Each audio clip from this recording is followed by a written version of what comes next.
Stamattina mi sono alzato, oh bella ciao, bella ciao, bella ciao, ciao, ciao. Stamattina mi sono alzato et ho trovato... C'est clair que la lutte contre l'euro et contre l'Union européenne va être faite premièrement dans les pays du Sud. Ça c'est clair parce que ils sont eux qui souffrent de l'Union plus que nous. Alors notre mouvement est un mouvement plus faible. Et il faut le dire comme ça. Nous sommes un groupe qui a une longue tradition. On a déjà lutté contre l'accès de l'Autriche dans l'Union il y a 20 ans. Les raisons pour ça sont très claires parce que l'Union est l'unification des élites capitalistes contre les peuples et les classes populaires en Europe. Et c'est contre les accès, des acquis sociaux des demi-siècles et c'est aussi contre les acquis démocratiques.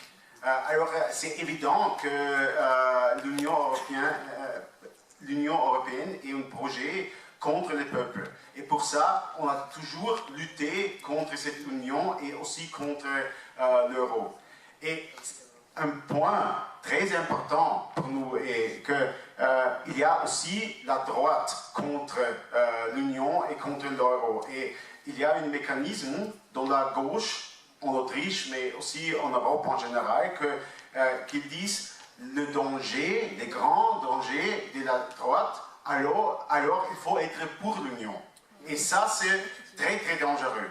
Et pour nous, dès le début du lutte, on a dit l'ennemi central, c'est le néolibéralisme, la gauche et la droite au centre. Et il faut lutter contre eux parce que et la droite populaire, populiste et droite sociale est une conséquence du néolibéralisme. Il faut lutter aussi contre eux, mais le même but est de lutter contre le néolibéralisme et contre l'Union européenne, contre l'oligarchie capitaliste. Ça, c'est très important. Dans la même manière, on était aussi contre l'accès de l'Europe de l'Est à l'Union. Pas parce qu'on est contre les immigrés, pas du tout, parce que c'est un projet néocolonial. Et on a vu ça après quelques ans, la situation sociale en Serbie, en Hongrie, en tous les pays, c'est catastrophique. C'est encore plus catastrophique qu'en Italie, comme en Grèce, plus ou moins. Alors on était contre ça et on voit aussi que ce projet de la recolonialisation, ce n'est pas seulement un projet économique, c'est aussi un projet politique militaire. C'était la guerre contre la Yougoslavie qui a été pour imposer ce projet économique et on voit ça aujourd'hui aussi en Ukraine. L'Ukraine ne fait pas part de l'Union européenne, mais les programmes néolibéraux de l'Union se fait là-bas aussi avec la guerre. On voit ça. Alors, ça c'est un peu l'idée, la conception pour laquelle on lutte contre l'Union européenne. L'euro, pour nous, est une radicalisation du projet. Parce qu'on voit... On a parlé ici beaucoup de ça. On voit que c'est une attaque féroce, très très forte contre les classes populaires en Europe du Sud. On voit ça. Mais c'est aussi une attaque contre les classes populaires chez nous et même en Allemagne. Parce qu'on peut aussi comprendre les surplus allemands comme... des salaires pas payés aux laboratoires, à travailleurs allemands, par exemple. Et aussi quoi comme investissement pas fait et pris par les classes capitalistes. Alors, même pour les classes populaires au centre de l'Union, l'euro, les projets de l'euro, est un projet réactionnaire contre eux. mais il faut quand même se faire la demande. Pourquoi on voit que l'euro ne fonctionne pas, mais pourquoi ils ont fait cet euro et pourquoi ils ont pris ces voies. Et pour nous, c'est évident que derrière, il y avait un projet plus grand.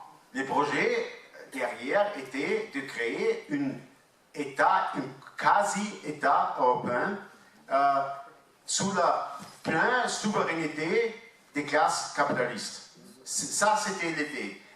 Pas formellement un État, mais en réalité, une classe dirigeante européenne qui, sans démocratie, sans la capacité des classes populaires d'avoir influence, de créer ça. Et ils ont pensé de faire ça aussi contrôlant l'Allemagne. C'était aussi un peu l'idée française. Maintenant, on voit, ça ne fonctionne pas, parce que c'est encore une fois l'Allemagne qui domine.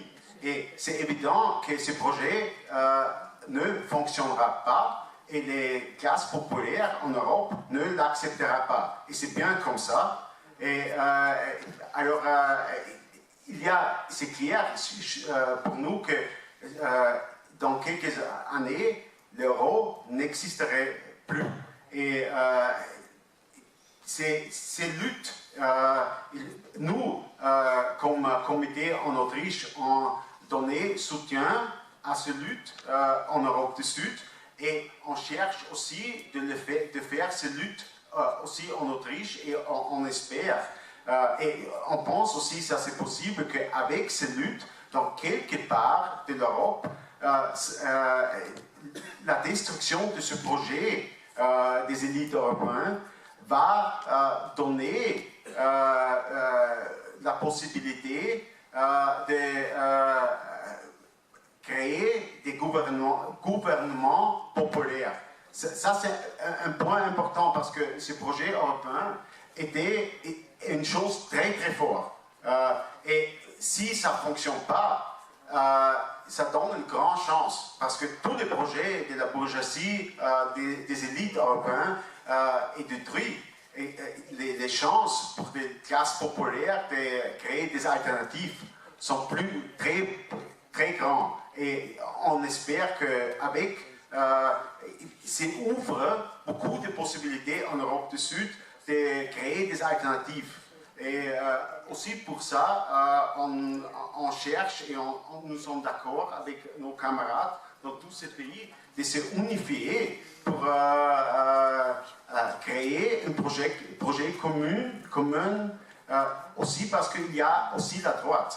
C'est ce qu'en France, il y a le Front National, en Italie, il y a des forces chez nous, il y a le FPÖ, en Allemagne, il existe des forces de droite qui cherchent à se créer contre l'euro. Alors c'est à nous, comme gauche, comme progressistes, comme anticapitalistes, de créer une force européenne contre les élites européennes pour revenir à la souveraineté nationale et à la souveraineté populaire contre les capitalistes en général.